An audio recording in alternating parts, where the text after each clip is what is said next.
at beautiful Torrey Pines Golf Course in Southern California, and I want to take you through 3 exercises that are going to vastly improve your golf game. So these particular exercises have a lot to do with the foot, they have a lot to do with the hip, and they have a lot to do with the thoracic spine. So take a look at these exercises and incorporate them into your own golf training program.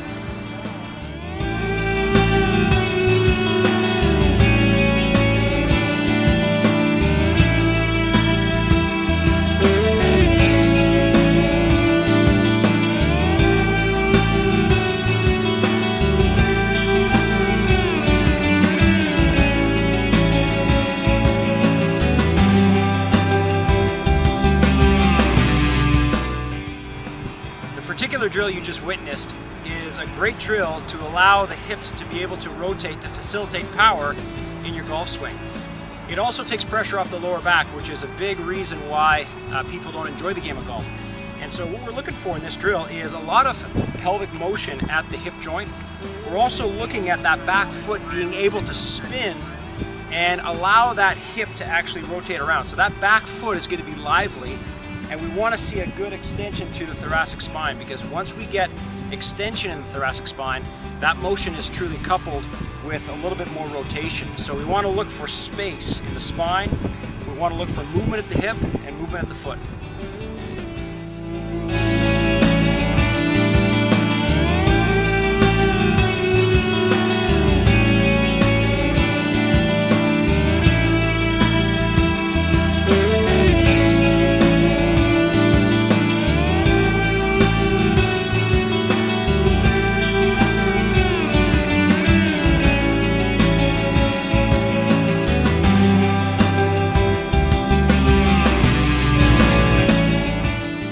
This step around squat, what you really want to look at is, again, the transverse plane is what we're looking for. We want to convert some of that element of transverse plane ability to the game of golf. The other thing we're looking at is relative motion at the hip. So when I had the ViPR and it was positioned high on my chest and I was rotating around and back, the key consideration is what effect is it having on that planted hip. So we're looking for hip rotation, and the more hip rotation we can get and that we can train and have being stable, ultimately that can transfer into that rotational element of playing golf a little bit better.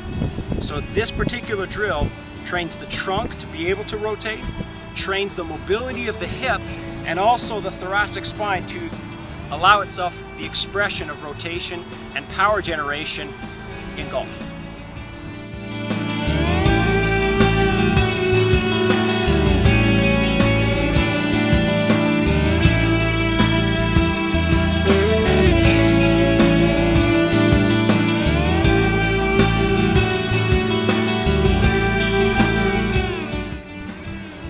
This hip mobility exercise, the frontal plane sways, is a great exercise. I love it. The reason why I like it is because it really delves into the motion at the hips in all 3 planes. A lot of times we sit too much, and because we sit too much, we go to the golf range or we go play around a golf and our back starts to hurt. And it may not necessarily be because we've got weak abdominal muscles. It may be because our hips are not mobile enough to facilitate the golf swing. And so this particular drill, the frontal plane hip sways, is a fantastic exercise that you can easily include into your exercise program in order to facilitate mobility of the hips so they can actually take pressure off the lower back, ultimately increasing your effectiveness as it relates to golf, because most of the power that you're going to generate is going to come from that hip turn in order to facilitate the transfer in the transverse plane to hit that golf ball effectively.